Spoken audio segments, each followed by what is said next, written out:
باوجود اس کے کہ وہ لوگ ان کی بے گناہی کے نشان دیکھ چکے تھے، ان کی رائے یہی ٹھہری کہ کچھ عرصے کے لیے ان کو قید ہی کر دیں۔ اور ان کے ساتھ 2 اور جوان بھی داخل زندہ ہوئے۔ ایک نے ان میں سے کہا کہ میں نے خواب دیکھا ہے، دیکھتا کیا ہوں کہ شراب کے لیے انگور نچوڑ رہا ہوں۔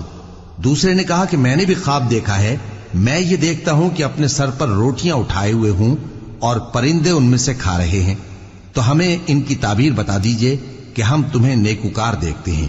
یوسف نے کہا کہ جو کھانا تم کو ملنے والا ہے وہ آنے نہیں پائے گا کہ میں اس سے پہلے تم کو اس کی تعبیر بتا دوں گا۔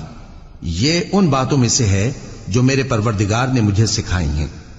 جو لوگ اللہ پر ایمان نہیں لاتے اور آخرت کا انکار کرتے ہیں، میں نے ان کا مذہب چھوڑ دیا ہے اور میں اپنے باپ دادا ابراہیم اور اسحاق اور یعقوب کے مذہب پر چلتا ہوں۔ ہمیں شایع نہیں ہے کہ کسی چیز کو اللہ کے ساتھ شریک بنائیں۔ یہ اللہ کا فضل ہے ہم پر بھی اور لوگوں پر بھی، لیکن اکثر لوگ شکر نہیں کرتے۔ اے میرے قید خانے کے رفیقو، بھلا کئی جدا جدا آقا اچھے یا اللہ جو اکیلا ہے سب پر غالب ہے؟ جن چیزوں کی تم اللہ کے سوا پرستش کرتے ہو وہ صرف نام ہی نام ہیں جو تم نے اور تمہارے باپ دادا نے رکھ لیے ہیں۔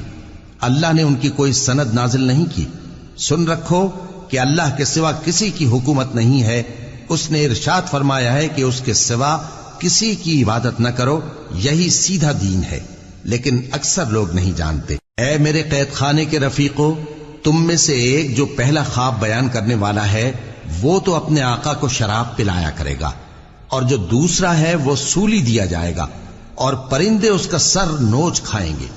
جو بات تم مجھ سے پوچھتے تھے وہ فیصل ہو چکی ہے۔ اور ان دونوں میں سے جس کی نسبت یوسف نے خیال کیا کہ وہ رہائی پا جائے گا، اس سے کہا کہ اپنے آقا سے میرا ذکر بھی کر دینا۔ پھر شیطان نے اسے ان کا اپنے آقا سے ذکر کرنا بھلا دیا اور یوسف کئی برس قید خانے ہی میں رہے۔